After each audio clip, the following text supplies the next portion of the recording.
సంఖ్యాకాండము 18వ అధ్యాయము. యెహోవా అహరోనుతో ఇట్లనెను, నీవును నీ కుమారులను నీ తండ్రి కుటుంబమును పరిశుద్ధ స్థలపు సేవలోని దోషములకు ఉత్తరవాదులు. నీవును నీ కుమారులను నీ యాజకత్వపు దోషములకు ఉత్తరవాదులు. మరియు నీ తండ్రి గోత్రమును అనగా లేవీ గోత్రికులైన నీ సహోదరులను నీవు దగ్గరకు తీసుకుని రావలను. వారు నీతో కలిసి నీకు పరిచర్య చేయుదురు. అయితే నీవును నీ కుమారులను సాక్ష్యపు గుడారం ఎదుట సేవ చేయవలను. వారు నిన్నును గుడారమంతటిని కాపాడుచుండవలను. అయితే వారును మీరును చావకుండునట్లు వారు పరిశుద్ధ స్థలము యొక్క ఉపకరణముల యొద్దకైనను బలిపీఠమునొద్దకైనను సమీపింపవలదు. వారు నీతో కలిసి ప్రత్యక్షపు గుడారములోని సమస్త సేవ విషయంలో దాన్ని కాపాడవలను. అన్యుడు మీ యొద్దకు సమీపింపకూడదు. ఇక మీదట మీరు పరిశుద్ధ స్థలమును బలిపీఠమును కాపాడవలను.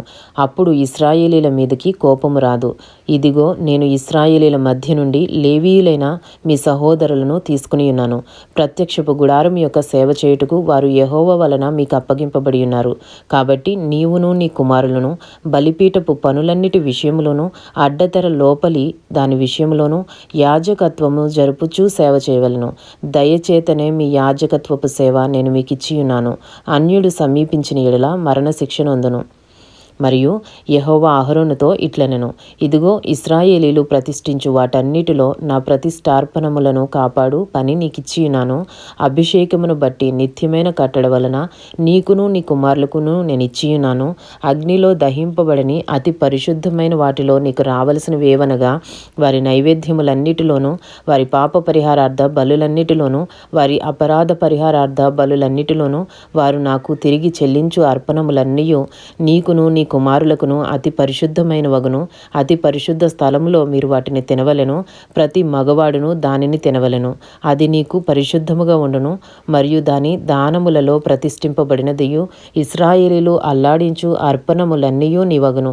నీకును నీ కుమారులకును నీ కుమార్తెలకును నిత్యమైన కట్టడ వలన వాటిని ఇచ్చితిని. నీ ఇంటిలోని పవిత్రులందరూ వాటిని తినవచ్చును. వారు యెహోవాకు అర్పించు వారి ప్రథమ ఫలములను అనగా నూనెలో ప్రశస్తమైనదంతయు ద్రాక్షారస ధాన్యములలో ప్రశస్తమైనదంతయు నీకు ఇచ్చితిని. వారు తమ దేశపు పంటలన్నిటిలో యెహోవాకు తెచ్చు ప్రథమ ఫలములు నీవియగును. నీ ఇంటిలోని పవిత్రులందరూ వాటిని తినవచ్చును.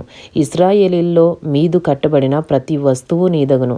మనుషులలోనిదేమి జంతువులలోనిదేమి వారు యెహోవాకు అర్పించు సమస్త ప్రాణులలోని ప్రతి తొలిచూలి నీదగును. అయితే మనుషుని తొలిచూలి పిల్లను వెల ఇచ్చి విడిపింపవలెను.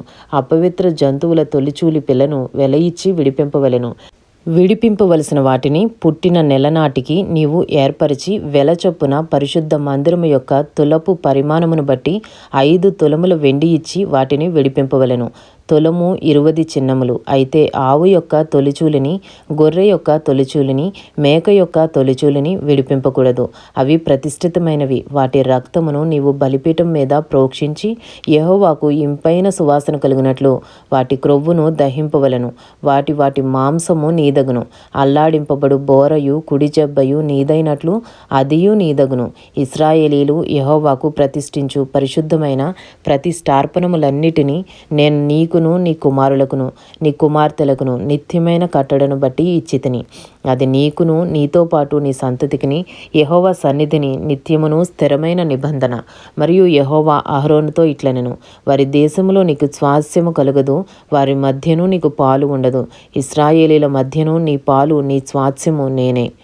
ఇదిగో, లేవీయులు చేయు సేవకు అనగా ప్రత్యక్షపు గుడారం యొక్క సేవకు నేను ఇశ్రాయేలీల యొక్క దశమ భాగములన్నిటినీ వారికి స్వాస్యముగా ఇచ్చితిని. ఇశ్రాయేలీలు పాపము తగిలి చావకుండునట్లు వారు ఇక మీదట ప్రత్యక్షపు గుడారమునకు రాకూడదు. అయితే లేవీయులు ప్రత్యక్షపు గుడారము యొక్క సేవ చేసి వారి సేవలోని దోషములకు తామే ఉత్తరవాదులై ఉందురు.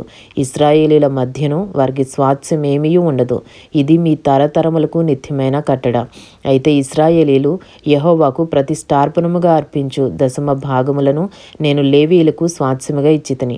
అందుచేతను వారు ఇశ్రాయేలీల మధ్యను స్వాస్యము సంపాదింపకూడదని వారితో చెప్పితిని.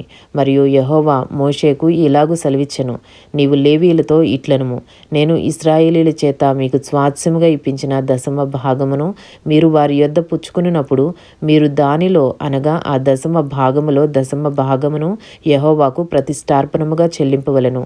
మీ మీకు వచ్చు ప్రతిష్టార్పణము కళ్ళపు పంట వలను ద్రాక్షల తొట్టి ఫలము వలను ఎంచవలను.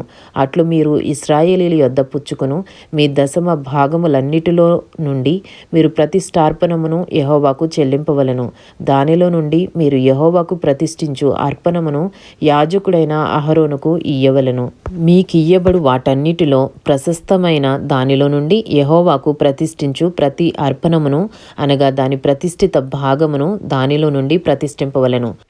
మరియు నీవు వారితో, మీరు దానిలో నుండి ప్రశస్త భాగమును అర్పించిన తరువాత మిగిలినది కళ్ళపు వచ్చుబడి వలెను ద్రాక్ష తొట్టి వచ్చుబడి వలెను లేవీయులదని ఎంచవలెను. మీరును మీ కుటుంబీకులను మీ స్థలమందైనను దానిని తినవచ్చును. ఏలైనగా ప్రత్యక్షపు గుడారంలో మీరు చేయు సేవకు అది మీకు జీతము. మీరు దానిలో నుండి ప్రశస్త భాగమును అర్పించిన తరువాత దానిని బట్టి పాప శిక్షను భరింపగొందురు. మీరు చావకుండునట్లు ఇశ్రాయేలీల ప్రతిష్ఠితమైన వాటిని అపవిత్రపరచకూడదని చెప్పుము. ఆమెన్.